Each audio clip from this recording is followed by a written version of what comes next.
Special movie today 'Vijay Raghavan'. Vijay Antony నటించిన ఫిలిమ్స్‌లో ఒక బెస్ట్ ఫిలిం అని చెప్పాలి ఈ 'విజయ్ రాఘవన్' అని. ఎందుకు స్పెషల్ మూవీ అని చెప్పాను అంటే, ఈ మూవీలోని విజయ్ గారి యాక్టింగ్ చాలా బాగుంటుంది. అండ్ క్లీన్‌గా ఉంటుంది. అండ్ ఎక్కడ గూడా ఎలివేషన్స్ ఎక్కడివ్వాలి, ఎక్కడ ఎలివేషన్స్ ఇవ్వకూడదు. అండ్ ఇదొక బెస్ట్ పొలిటికల్ డ్రామా మూవీ అని చెప్పాలి. ఎందుకంటే మనకి పొలిటికల్ డ్రామా మూవీస్ అని ఇష్టపడే వారికి ఈ సినిమా తప్పకుండా నచ్చుతుంది. బెస్ట్ పొలిటికల్ డ్రామా మూవీస్ అని చెప్పగానే మీకు 'లీడర్' సినిమా, 'భరత్ అనే నేను' అని గుర్తుకొస్తుంది. బట్ కానీ ఈ సినిమా చూస్తే బెస్ట్ పొలిటికల్ డ్రామా మూవీస్‌లోని ఇది కూడా ఒక మంచి బెస్ట్ పొలిటికల్ డ్రామా మూవీ అని చెప్పాలి. అదే 'విజయ రాఘవన్' అని చెప్పాలి.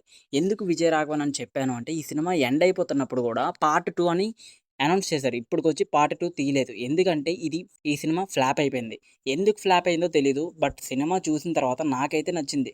అండ్ ఎంచుకున్న స్టోరీ కానీ, లేదంటే ఆ స్టోరీకి తగ్గట్టు విజయ్ గారి యాక్టింగ్ అండ్ ఎక్కడ ఎలివేషన్ ఇవ్వాలి, ఎక్కడ ఎలివేషన్ ఇవ్వకూడదు. అసలు పొలిటికల్ డ్రామా మూవీస్‌లోని లవ్ పెట్టాలా? వద్దా? ఈ మధ్య కాలంలోని 'గేమ్ చేంజర్' అనే మూవీ వచ్చింది కదా! సేమ్ అది కూడా ఒక పొలిటికల్ డ్రామా మూవీయే. బట్ కానీ ఆ స్టోరీ ఎలా ఉంటుందో మీకు తెలిసిందే కదా! కొంచెం బోరింగ్‌గా అనిపిస్తుందో, మరి ఎలా అనిపిస్తుందో తెలీదు. అది పక్కన పెడితే సేమ్ అదే కాన్సెప్ట్‌కి దానికంటే ముందు 100 రెట్లు బెటర్ అని చెప్పాలి ఈ 'విజయ రాఘవన్' మూవీ. సో, ఈ సినిమా చూడకపోతే యూట్యూబ్‌లోని అవైలబుల్‌గా ఉన్నది. అండ్ ఈ సినిమా చాలా బావుంటుంది. వెయిటింగ్ ఫర్ పార్ట్ 2 మరి వస్తుందో రాదో తెలీదు. ఒక మంచి మూవీని ఫ్లాప్ చేశారన్న బాధ మాత్రం ఎప్పటికీ ఉంటుంది.